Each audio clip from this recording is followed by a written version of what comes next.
Hello, and welcome to episode 32 of Public Interest Podcast with your host, Jordan Cooper, where we interview politicians, activists, advocates, and others who seek to improve the state of the world. We are here today with Mayor Jeffrey Slavin of Somerset in Montgomery County, Maryland. How are you doing today, Jeffrey? I'm doing great. It's great to be here. Thank you. So the first question I'd like to ask you is, what are you currently doing, or what have you ever done to advance the public interest, and why? Well, now I'm doing work to advance the public interest in two areas. Through my elected office, for which one of my missions is to activate my community as a group of philanthropists. Okay. And the second is as a philanthropist myself, working with about 35 nonprofits in Montgomery County that are trying to raise up our underserved populations. Interesting. So, well, let's talk about that second one first. How is it that you became interested in working with 35 organizations to help the underserved population? Well, approximately 15 years ago, I got recruited to be a trustee of the Montgomery County Community Foundation. And it was at that point that my eyes got open to the demographic changes in our county and the great need that was not being met by the private sector or the public sector, but by the third sector, the nonprofit sector. And I got introduced and exposed to the variety of incredible nonprofits in our county that are working with low income and underrepresented and underserved people. And how does that speak to you? I see that you're getting involved in a different area of the economy and of society, but why the underserved? There's a million causes to which one might dedicate oneself. Well, I grew up in Montgomery County when it was a classic bedroom, upper middle class, mostly white populated county. And over the course of the last 40 or 50 years, the demographics have changed wildly. And even though we still have high-performing schools and we still maintain high statistics of affluence, there's the haves and the have-nots. And there are many, many more have-nots than there has ever been before. And for example, the latest school year, over 40% of the kids in our school system, which is one of the 10 largest in the country, are eligible for free and reduced meals, farms, and you know that's our future, the kids in the school system. Interesting. So you're finding that they're changing demographics in the place where you're from, and so you're in your own community that you're trying to help our community adapt as a community evolves. Right, especially because the paradigm in the old days was if you wanted to help low-income people, you had to go into the city and go east of the river. And actually, east of the river is getting gentrified, and all those populations are now in our county and in the county. And you see this dramatic change of poor people being forced out of the city and now populating the inner ring suburbs in Prince George's and Montgomery and Arlington and Fairfax. And then also many of them are even being pushed out of those communities into the far-reaching parts of our metropolitan area in Charles County and Frederick County. So do you think that this Loudoun County. Is this like a hidden poverty, or is this? Yes, it's hidden poverty. It's not in the old days when people were in what we used to call ghettos. And we don't use that term anymore. But it's not like that anymore. The poverty is definitely hidden. There is poverty. People go into affluent Bethesda, and there's poverty there. There's homeless there. There's shelters there. So you're also an elected official in the town of Somerset. Why did you seek that, and how has your role as mayor of this town evolved over time to help meet kind of the new challenges facing this county? Well, like I said, I'm concerned or interested in the image of our county residents, and especially in terms of the rest of the state. You know, a lot of people that live on the Eastern Shore in Anne Arundel and Western Maryland, they think that all we do in Montgomery County is eat brie and drink white wine. You know, it's so silly. It's so incredibly silly. And so I want that image to change to reflect that even though we do have a lot of resources, we have a highly educated population, we have affluence, but we also have an incredible number of people that are giving back.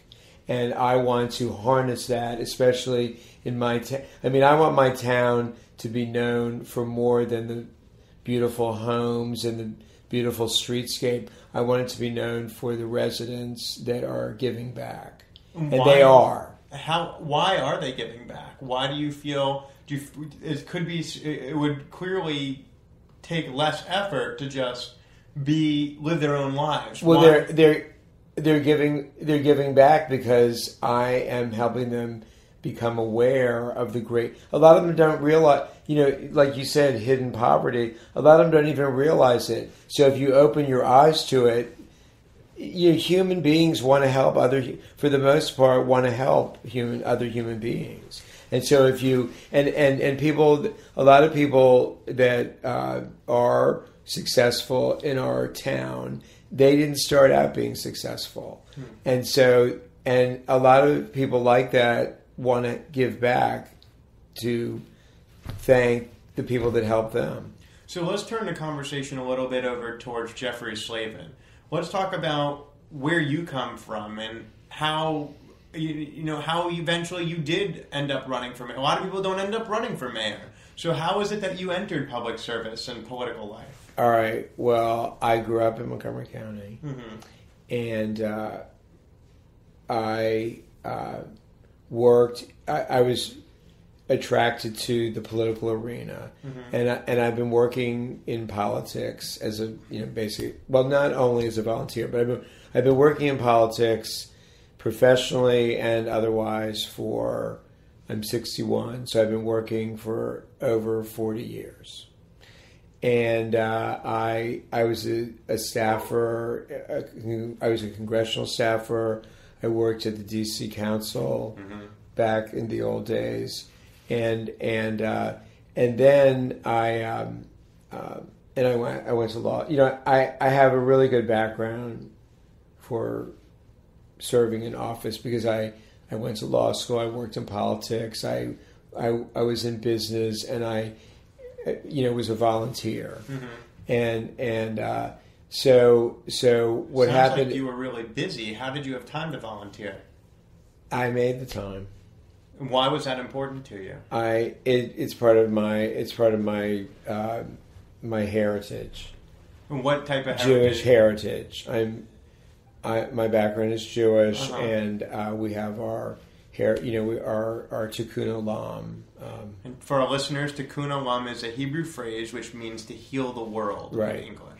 So I was indoctrinated from an early age, and I think my parents. I grew up in a very privileged background, but my parents were constantly reminding us that while we had privilege, not everybody did, and so it was just ingrained. It was just ingrained upon us, So I eventually was recruited. You asked a minute ago about how I got involved in politics. So I grew up. In an area. I mean, I'm a member of the LGBTQ community, and when I was growing up, we didn't have role models that were in politics. I mean, our role models were in those days, the only sort of out gay people were hairdressers or florists, and there weren't anybody in the professions that were out. There was certainly no one in elected life. So when I was growing up, I never thought that I would ever be in elected office. I mean, I never aspired to it, and I basically was always interested in making the world a better place, and I was when I wherever I live, I want to be involved, and so at a certain point, I was living in Friendship Heights, and I was living in a condo building, and I got recruited to run for the board of directors of the condo, and then I rose up, and I was president for 11 years, and I really liked the leading the residents. I liked the problem solving. I liked the working on the budget and running the meetings, things like that.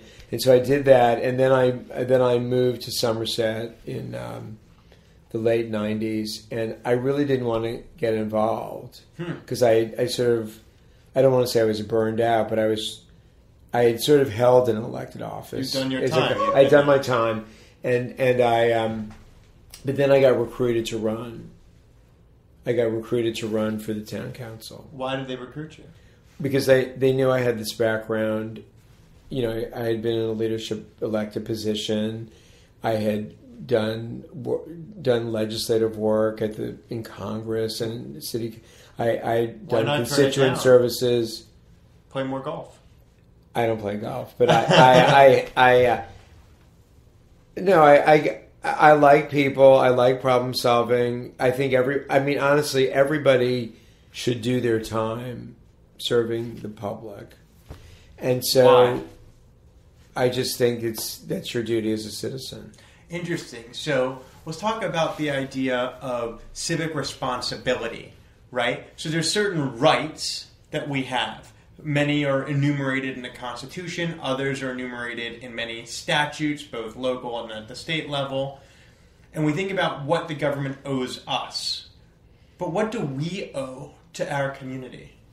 Well, I think everybody has a moral responsibility to give back to what is being given to them, and I think most people, if you find them the right kind of opportunity, I think most Americans are willing to help and give back.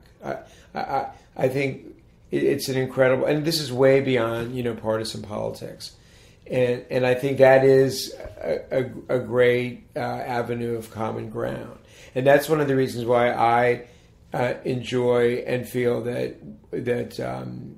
in working in philanthropy, in the philanthropic sector, in the nonprofit sector, is more rewarding and is going to change the world faster than in the political world, which is become so much like a business in many ways, and candidates have become products that are being, marketed and sold. And I think that if you want to talk about this particular year, I don't think either presidential candidate is being portrayed as to who they really are.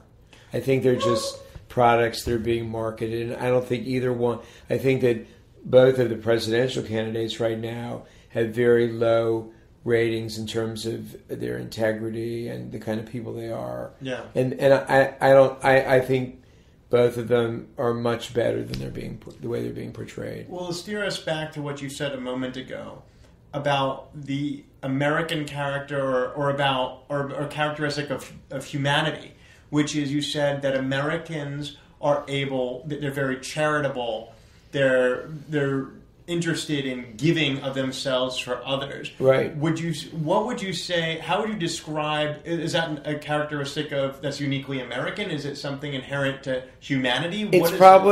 Well, I'm most familiar with Americans, and I think a lot of it comes from whatever religious tradition they have, or even if they're an atheist. I think there's something inherent in all people. And if you a lot of studies show that the most giving back people are the ones with the least resources. Why is that? I don't know. I guess because they realize how much others, the community helps them or something like that. So maybe they're more directly close to having been recipients. Right. As opposed Probably. to, would you say that you have benefited significantly from being part of society? For instance, from driving on roads that taxpayers have given to all public that. education to all that. But I would say that I benefited the most from all what I've learned from everybody I've ever met. Interesting. So have you met a lot? Who are the kinds of people that you've met? I've met people from every walk of, I've gone beyond every possible boundary. I take pride in that, and I think it's is the way I was raised. That there I don't really see any boundaries. I mean, I think we all self-segregate in so many ways and are unwilling to go outside our comfort zone. I just got a gift from the Lord in that way. Interesting. So, talking about, we're sitting here in a room where you've just had a fundraiser to help promote a friend-raiser. So, tell me a little bit about some of your current activities that you're doing to promote the public interest. One thing I'm doing is I'm working very closely with Montgomery College, which is one of the finest community colleges in the country, and I'm a trustee of the Montgomery College Foundation, which raises funds for scholarships for Montgomery College students. And even though Montgomery College, the tuition is much lower than most other higher institutions of higher education, there's still a lot of people that can't afford that. And the community colleges are where that's where everything's happening today in terms of helping people rise out of poverty. This is the best way to raise up our population's educational level, retrain people for jobs, specific jobs. And so it sounds like you're interested in your philanthropic endeavors to lift people out of poverty. You're interested in socioeconomic mobility. What does it say about the American spirit that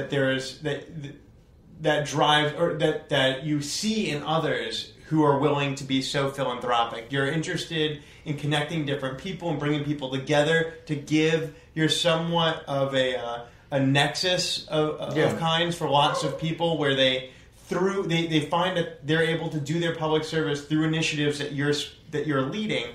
So what is it that you're harnessing or tapping into about Americans or the American culture, American spirit? What is it about being American that you think helps, if anything, that helps drive this urge to be philanthropic?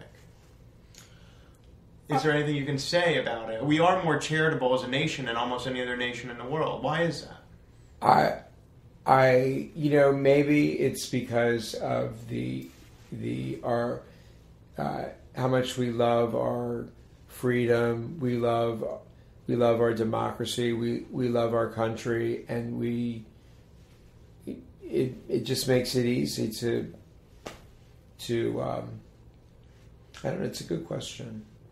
Because you're clearly passionate. You give so much. I mean, who's on 36 double high of boards? Which for our listeners, let me ponder this. I think it's because of I think because it's such a great place. It's such a great country to live in, and because we have so many freedoms, and I think because. I think and it's such a beautiful country, and the people are so wonderful. We have the freedom to give of ourselves. I guess, yeah. I mean, it's our spirit. It's our. I mean, it's. I don't. Yeah. All the our the products we have, our entertainers, our the art, the Well, you spoke of a partisan divide, and Yeah. you're clearly very much identified as a Democratic activist involved with the Democratic Party, even though you often interact and have many friends who are Republicans and conservatives. But generally, traditionally speaking, it is the conservative point of view, as I understand it, that many of the charities that need to be offered to individuals ought to be offered by private sector churches or philanthropies, versus a more traditionally liberal democratic approach is many of those services ought to be offered by the government, a federal government or a state government, and that those social services should be guaranteed to everybody consistently instead of being reliant upon potentially sporadic pockets of charitable giving. I think that no matter how much the government does, it's never enough. So the nonprofit sector, the giving sector, has to fill in those gaps. And would you prefer a stronger government safety net, or you'd prefer more resources be directed? I think no matter how much the government provides, it's never going to be enough. We're always going to have a strong sector. So should government just cut its losses and reduce programs and allow private sector to compensate? No, but I do think that there are certain services and programs that the sector can provide that the government never will be able to. I mean, for example, tonight this organization, it's a clinic, a medical clinic. And which clinic was it? Mercy Health Clinic. And what do they? Mercy why did you throw a friend? Because there are, in spite of the Affordable Care Act, there's still around 80,000 residents of Montgomery County who have no health care. By the way, for our listeners, Montgomery County has a population of about 1 million people. Right. So they said tonight there are 80,000 still that are not insured. Mm-hmm. And so here's a place for them to go where they're getting top quality health care. And I'm not sure that the public sector could provide that. So as we near the end of this podcast, I'd like to ask you to reflect upon all your years of service, from being the condo HOA, the Maryland State Democratic Party, being a staffer in Congress, all these boards, these fundraisers. Why? You give up, you could do so many other things with your time and your money, but it sounds like it's so rewarding for you.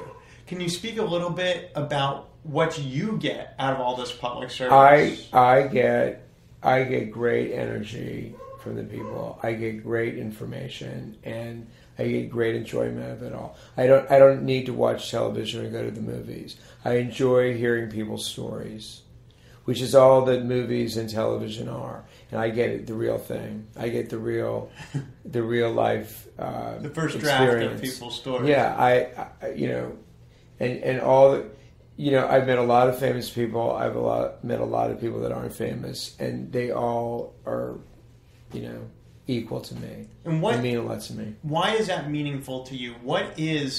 How would you define meaning, or what is it to live a meaningful and fulfilling life? How does public service factor into that?